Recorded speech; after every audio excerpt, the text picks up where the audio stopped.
Om Swastiastu. Perkenalkan, kami dari kelompok 4.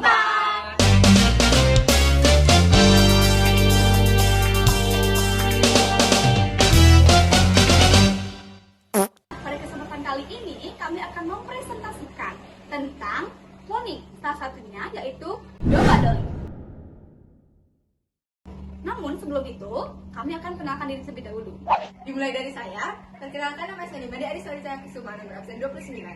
Dan saya Aniza Dewi dari absen 2. Saya Nika Dewi Kandian dari Unsa dari absen 23. Saya Imade Ananta Wijaya, absen 12. Saya Ibu Tegus Kepalan Renata, nomor absen 16. Saya Nimade Ernin Putri, nomor absen 28. Silakan simak videonya. Kalian tahu nggak sih apa aja tahap-tahap cloning domba Dolly? Apa ya kira-kira? Nah, makanya ayo simak penjelasan video dari kami. Baik, di sini saya akan mendefinisikan apa itu cloning.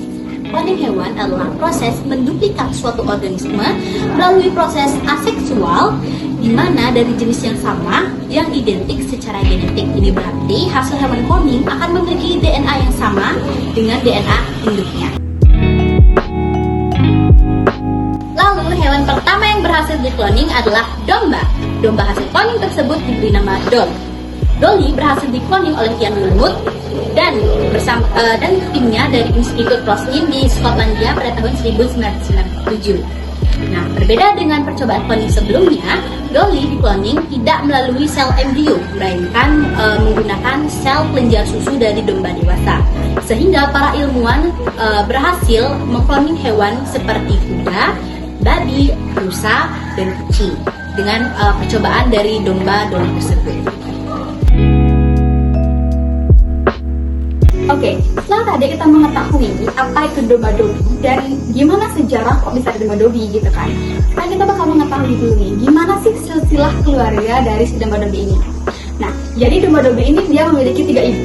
Yang pertama itu bertugas untuk menyediakan telur yang sudah dihilangkan inti selnya. Yang kedua, ibu yang kedua itu bertugas untuk menyediakan inti sel telur. Nah, dia itu bertugas untuk menyediakan DNA. Yang ketiga itu bertugas sebagai ibu pengganti, yaitu mengandung dan melahirkan si domba-domba itu tadi.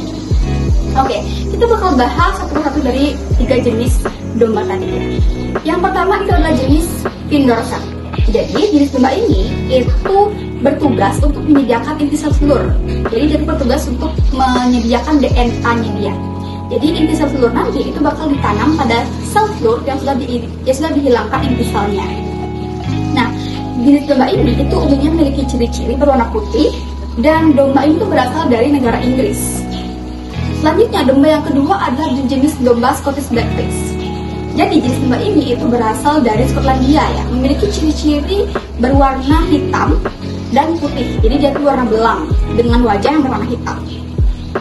Nah, domba jenis Scottish Blackface ini menyediakan sel telur yang sudah dihilangkan inti selnya. Nah, yang ketiga ada juga jenis domba Scottish Blackface, sama seperti domba yang kedua, cuma perbedaannya itu adalah bagian tugasnya. Jika tadi bertugas untuk menyediakan sel telur yang sudah dihilangkan inti selnya, jenis domba yang ketiga ini itu bertugas untuk sebagai ibu pengganti. Jadi dia itu bertugas untuk mengandung dan melahirkan si hasil cloningan tadi. Nah, jadi dapat disimpulkan ya, domba Dolly itu tuh dia nggak memiliki gen yang secara langsung diturunkan oleh ibu penggantinya, melainkan dia tuh memiliki gen dari hasil cloningan antara jenis Pindorset, yang memberikan inti sel telurnya, gennya, lalu kemudian ditanam pada sel telur yang sudah dihilangkan intinya, yang diberikan atau didonorkan oleh jenis Scottish Blackface. Sekian dari saya. Nah, apa aja sih kelebihan dari cloning itu? Langsung saja.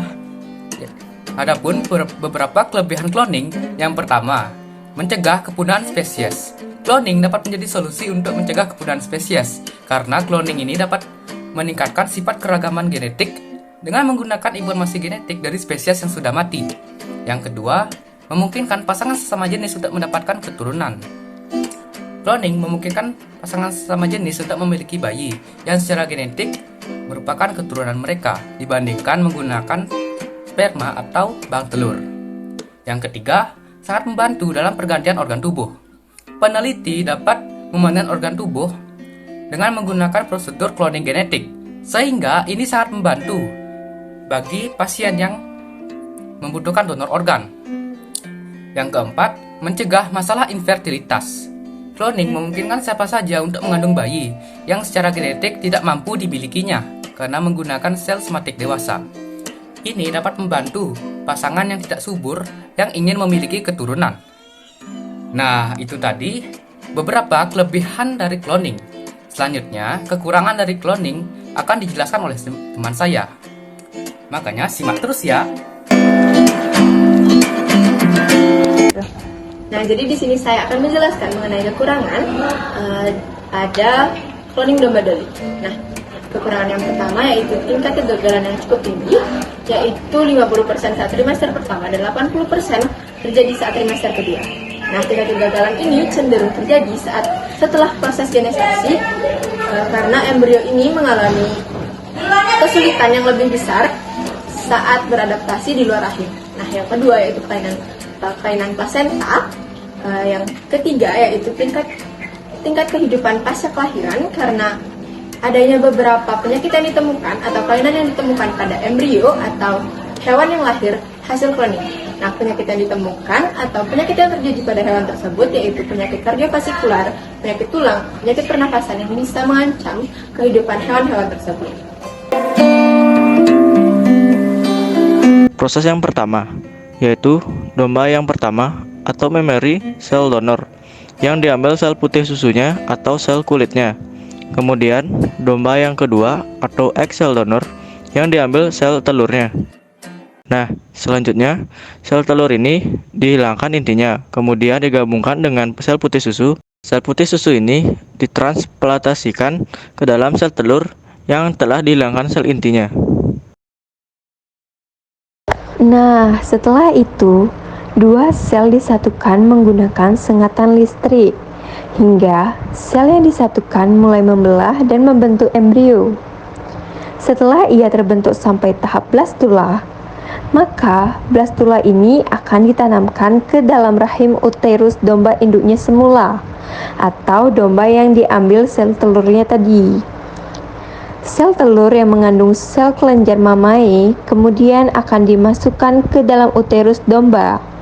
Lalu, domba tersebut akan hamil dan melahirkan anak hasil dari cloning cell atau yang disebut dengan domba Dolly. Maverick, big reward must be risk. Thank you for your attention.